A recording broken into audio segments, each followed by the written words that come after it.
ஆண்டவர் இயேசு கிறிஸ்துவின் இனிய நாமத்திலே உங்கள் அனைவருக்கும் வாழ்த்துக்கள். கர்த்தர் உங்களுடைய வாழ்க்கையிலே கிரியை செய்கிறார்.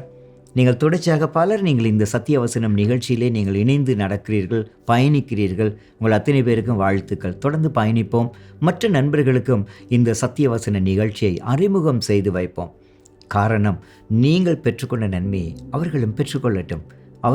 அவர்களுடைய நண்பர்களோடு சேர்ந்து அவர்களும் பெற்றுக்கொள்ளட்டும். மொத்தமாக இந்த உலகம் முழுவதும் நாங்கள் சத்திய வசனத்தின் வழியாக பயணித்து நாங்கள் நன்மைகளை பெற்றுக்கொள்வோம். கர்த்தருடைய பக்கத்திலே நிலைத்து நிற்போம்.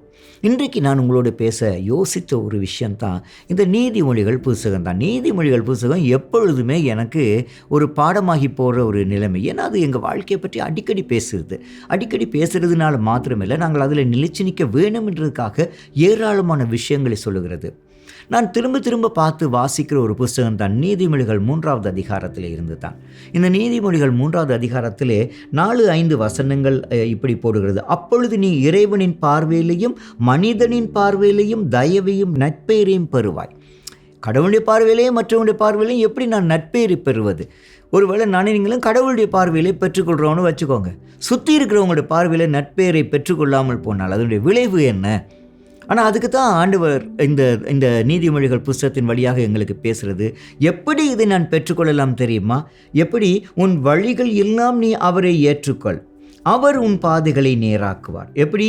உன் முழு இருதயத்தோடும் கர்த்தரில் நம்பிக்கை வை, உன் சொந்த அறிவிலேயே நீ சார்ந்திராதே.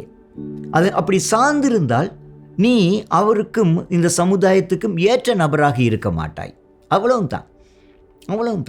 ஸோ இந்த வார்த்தைகள் எங்களை சொல்கிறது, எங்களை ஒழுங்கமைக்க பார்க்கறது.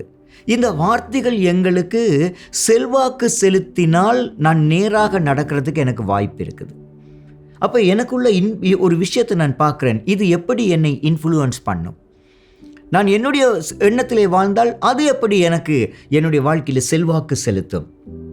இந்த செல்வாக்கு செலுத்துறது என்றதை நான் குறிப்பாக இந்த வசனத்தில் இருந்து பார்க்கிறேன். இது என்ன செய்யும் என்றால், இந்த செல்வாக்கு அல்லது போனால் இந்த ஆங்கில வார்த்தை இன்ஃப்ளூயன்ஸ் என்ற பகுதிகள் எல்லாம் இது என்ன செய்கிறது?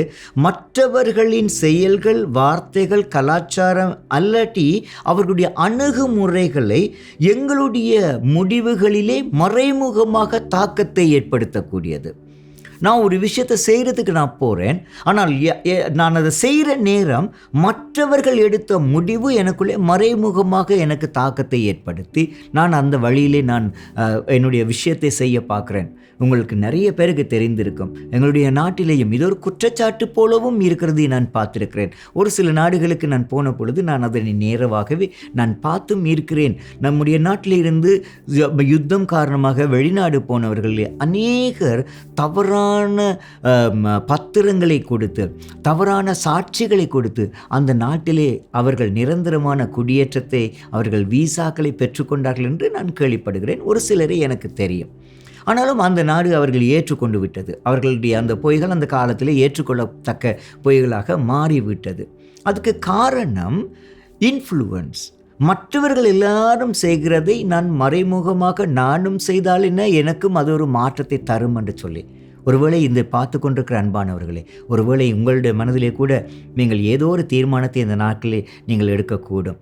ஒருவேளை இந்த நாட்களை நீங்கள் வெளிநாடுகளுக்கு நீங்கள் போவதற்கு இருக்கலாம். நீங்கள் போகிறதா இருந்தால் சில பேர் இன்றைக்கு பின்பற்றுகிற முறைகளை நீங்கள் பின்பற்றுகிற பொழுது அது உங்களை கொண்டு போகும். ஆனால் நீங்கள் யோசிப்பீங்கள், உங்களுடைய குடும்பத்தை கூப்பிட வேணும், உங்களுடைய குடும்பத்தோடு அங்கேயே வாழ வேணும் என்று. அதை நீங்கள் செய்கிற பொழுது உங்களாலே முடியாமல் போகும். அப்பொழுது நீங்கள் யோசித்து பார்க்கலாம், நீங்கள் மற்றவருடைய அணுகுமுறைகளுக்குள்ளே எப்படி நீங்கள் நுழைக்கப்பட்டிருக்கிறீர்கள் என்று. அப்படிப்பட்ட ஏராளமானவர்களை நாங்கள் கேள்விப்பட்டிருக்கிறோம். நீங்கள் கூட அப்படிப்பட்டவர்களை கேள்விப்பட்டிருப்பீர்கள். ஆகவே தான் இது நல்ல செல்வாக்கா தீய செல்வாக்கா என்று பார்க்குற பொழுது, நல்ல செல்வாக்கு என்பது என்ன செய்யும் என்றால், அது கடவுளுடைய பக்கத்திலே எங்களை நகர்த்தும். உதாரணத்துக்கு பவுல், தீமோத்தேயு போன்றவர்கள், அவர்கள் தங்களுடைய வாழ்க்கையிலே அவர்கள் தங்களுக்காக வாழ்ந்தவர்கள். ஆனால் கர்த்தரை பின்பற்றினவர்களுடைய செல்வாக்கு இவருடைய வாழ்க்கையிலே உள்ளுக்குள்ளே வருகின்ற பொழுது இவர்கள் கர்த்தருடைய பக்கத்திலே நகர்த்தப்பட்டார்கள். அதே நேரத்தில் கெட்ட சகவாசங்கள் செல்வாக்கு இருக்கிற பொழுது அது பாவத்துக்கு எங்களை நகர்த்தும். ஆகவே தான் இந்த செல்வாக்குங்கிறத கர்த்தருடைய சித்தத்தை செய்வதற்கு வாய்ப்பு இல்லாமல் அது இருக்கிறது என்பதை நாங்கள் பார்க்கலாம். எப்படி ஒருவேளை இந்த தீய செல்வாக்கு என்றது என்ன செய்கிறது என்றால் எல்லாரும் இதைத்தான் செய்கிறாங்க. அதனால இது ஒரு சாதாரணமாக்குதல் என்ற ஒரு வார்த்தையை நாங்கள் பயன்படுத்தலாம். நார்மலைசேஷன் என்று சொல்லலாம். சாதாரணமாக எல்லாருமே பண்ணுறாங்களே, அதனால நாங்கள் கூட செய்தா என்ன? நான் ஒரு பாவத்தை செய்யணும், அது ஒரு பெரிய கஷ்டமே கிடையாது, விஷயமே கிடையாது. நீங்கள் அதை போய் பெருசாக நீங்கள் சொல்லாதீங்க. ஏன் பெருசாக சொல்லாதீங்க? அது சாதாரணமானது. அதே நேரத்தில் இன்னொரு விதத்திலே இந்த மாதிரியான இன்ஃப்ளூயன்ஸ் வந்தால் எங்களை பயமுறுத்துகிற ஒரு பக்குவம் இருக்கும். நீங்கள் இதை செய்தால் நான் உன்னை ஒதுக்கி விடுவேன். நீங்கள் இந்த விதத்தில் தீய பழக்கங்கள் இருந்தால் எங்களை அது செய்ய விடாமல் போகும், நேர்மையாக வாழ முடியாமல் போகும். அதே நேரத்தில் இது என்னுடைய பழக்க வழக்கத்திலே அது பெரிய மாற்றத்தை கொண்டு வந்துவிடும். அதனாலே தான் வேதம் எங்களுக்கு எச்சரிக்கை செய்கிறது. இப்படிப்பட்ட இந்த செல்வாக்குகள் எங்களுடைய வாழ்க்கையில் வருகின்ற பொழுது நீதிமொழிகள் 1வது அதிகாரம் 10வது வசனம் சொல்கிறது, என் மகனே, பாவிகள் உன்னை கவர்ந்தால் ஒப்புக்கொள்ளாதே என்று சொல்லப்படுகிறது. தவறான செயல்கள் செய்கிறவர்கள் எங்களை பார்த்து எங்களை கவரக்கூடிய விதத்தில் வார்த்தைகளை சொல்லலாம், கவரக்கூடிய விதத்தில் வாழ்க்கையை வாழ்வது போல வாழலாம். ஆனால் அதை நீ ஒப்புக்கொள்ளாதே, நீ அதன் பக்கம் சாராதே என்று தான் சொல்லப்படுகிறது. ஒருவேளை இன்ஃப்ளூயன்ஸ் இன்றைக்கு அப்படிப்பட்டது பிரியமானவர்களே. ஒருவேளை அப்படிப்பட்ட கவர்ச்சி எங்களுக்குள்ளே வருகின்ற பொழுது வரம்பு மீறி நாங்கள் விஷயங்களிலே விழுந்து போய் அதில் பாதாளத்திலே விழுந்து போவோம். ஒருவேளை இப்படிப்பட்ட இன்ஃப்ளூயன்ஸை பற்றி, இந்த செல்வாக்கை பற்றி வேதாகமத்திலே நாங்கள் பார்க்குற பொழுது அதுக்கு இறையானவர்களை பார்க்கலாம். அதுக்கு விழுந்து போனவர்கள் பார்த்தால் ஆதாம் ஏவாள் அப்படிப்பட்ட ஒரு விஷயத்திலே அவர்கள் விழுந்து போனார்கள். பாம்பினுடைய வார்த்தைகளை கேட்டு தேவன் சொன்னது பொய், நீங்கள் சாக மாட்டீர்கள் என்ற வார்த்தைக்கு அவர்கள் இன்ஃப்ளூயன்ஸ் பண்ணப்பட்டார்கள். முடிவு கர்த்தருடைய கற்பனையை மீறி பாவம் உலகிலே பிறப்பிப்பதற்கு அவர்கள் வழி சமைத்தார்கள். அவர்கள் வழியாக உள்நுழைந்தது என்று பார்க்குறோம். சாலமோன் என்ற ஒரு மனுஷன் இருந்தான். அவன் பிரசித்தி பெற்ற அரசனாக கூட இருந்தான். ஆனால் அவனுடைய வாழ்க்கையிலே கட்டுக்கடங்காமல் ஏராளமான மனைவியர், அந்நிய ஸ்திரீகள் அவனுடைய வாழ்க்கையில் இருந்தார்கள் என்று சொல்லப்படுது. அவர்கள் தங்கள் தெய்வங்களை பின்பற்றர்களாக இருந்தார்கள். அதனாலே சாலமோனுடைய இருதயம் தேவனை விட்டு திரும்பிற்று. அதனுடைய விளைவு அவனுக்கு பிறகு ராஜ்யம் பிளவுபட்டது என்று பார்க்குறோம்.